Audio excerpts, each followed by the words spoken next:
नमस्ते दोस्तों हो, मैं हूँ देवीदास और मेरे चैनल का नाम है देवीदास ठौरे स्टूडियो। दोस्तों हो, इस वीडियो का विषय है जिन रेल कर्मचारियों का प्रमोशन हुआ है तो उनको प्रमोशन होने के बाद में एक ज्वाइनिंग लेटर देना होता है। वो चाहे किसी भी पद पर हो, पद ग्रहण करने के लिए एक लेटर देना होता है। तो वो लेटर किस तरह का लिखना होता है इस वीडियो में हम लोग देखने वाले हैं। तो दोस्तों, मेरे सामने में एक लेटर है और उसी लेटर का जिक्र हम लोग इस वीडियो में करने वाले हैं। तो आपको क्या करना है, सबसे पहले तो दिनांक लिख लेना है।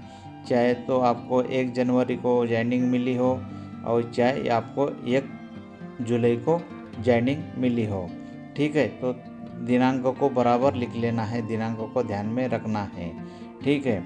फिर लिख लेना है सेवा में एसएससी। मैंने यहाँ पर आप अलग अलग डिपार्टमेंट के वीडियो देख रहे होंगे और अलग अलग डिपार्टमेंट के जो भी स्टाफ है उनका प्रमोशन हुआ होगा। तो यहाँ मैं किसी भी एक डिपार्टमेंट को उदाहरण लेकर मैं वीडियो बना रहा हूँ।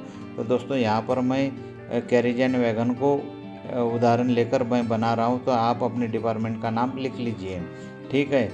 जैसे कि एसएससी केवे मैंने भोपाल लिखा हुआ है, तो आप एसएससी जैसे विद्युत है, सिग्नल है और उस जगह का नाम लिख लीजिए जहाँ पर आप नौकरी करते हैं, ठीक है दोस्तों हो।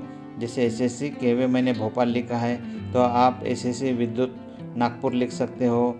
एसएससी सिग्नल आप इंदौर लिख सकते हो जहाँ पर आप नौकरी करते हो, ठीक है।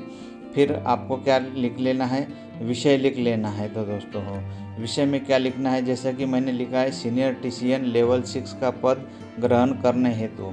तो दोस्तों, आप 3 से भी प्रमोट हो गए होंगे, 2 से भी हो गए होंगे या 1 से भी हुए होंगे, ठीक है। तो आपको ऐसा लिख लेना है।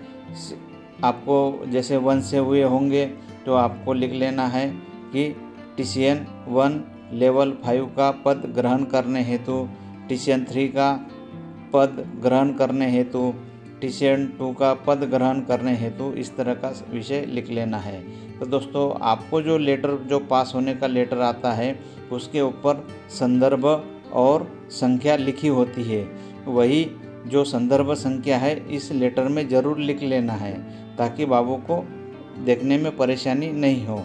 और वो जो लेटर है उसके लेटर के ऊपर लिखा होता है संदर्भ और संख्या। ये जो संदर्भ संख्या मैंने उदाहरण के तौर पर यहाँ पर लेटर में जो लिखा रहता है वो वाली लिखी हुई है, आप इसको लिखने की ज़रूरत नहीं है, ठीक है। ये तो उदाहरण के लिए मैंने यहाँ पर लिखा हुआ है, ये दूसरे डिपार्टमेंट की है और ये दूसरी संदर्भ संख्या है। ये उदाहरण के लिए लिखी हुई है, लेकिन आपको जो लेटर मिलेगा उसके ऊपर लिखी रहेगी, वही आपको यहाँ पर लिख लेना है। ये तो बात हो गई क्लियर, ठीक है। फिर लिख लेना है महोदय, उपरोक्त विषय के संदर्भ में लेख है कि मेरी पदोन्नति टीसीएन 1 लेवल 5 से सीनियर टीसीएन लेवल 6 के पद पर हुई है। जैसे आपकी पदोन्नति टीसीएन 3 से टीसीएन 2 पर हुई है, टीसीएन 2 से टीसीएन 1 पर हुई है, तो वो लिख लेना है। या असिस्टेंट से टीसीएन 3 में हुई है, तो उस तरह से यहाँ पर लिख लेना है, ठीक है।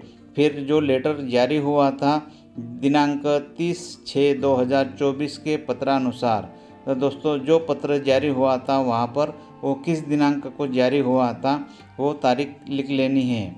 दिनांक 30/6/2024 के पत्रानुसार आज दिनांक 1/7/2025 को पद ग्रहण कर कार्य प्रारंभ कर लिया है।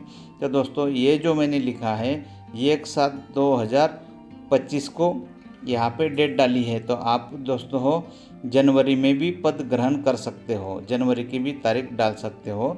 तो आप इसका ध्यान रखें, 1 जुलाई या 1 जनवरी। तो 1 जनवरी को कोई अगर पद ग्रहण कर रहे होंगे तो यहाँ पर 1 जनवरी डाल देना है, और कोई 1 जुलाई को पद ग्रहण कर रहे हैं तो 1 जुलाई डाल देनी है, ठीक है। अगर बीच में कोई पद ग्रहण कर रहे होंगे तो वो भी डेट डाल सकते हो आप, ठीक है दोस्तों हो। मैंने ये जो तारीख डाली है ये पद ग्रहण करने की तारीख यहाँ पर डाली है। नीचे में प्रार्थी कर देना है और प्रार्थी के ऊपर आपकी सिग्नेचर लगा देनी है।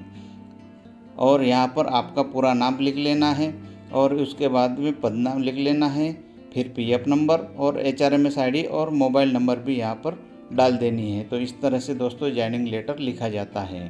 तो ये वीडियो कैसा लगा ज़रूर बताएं। वीडियो पसंद आया तो लाइक एंड सब्सक्राइब करना ना भूलें। Thank you very much.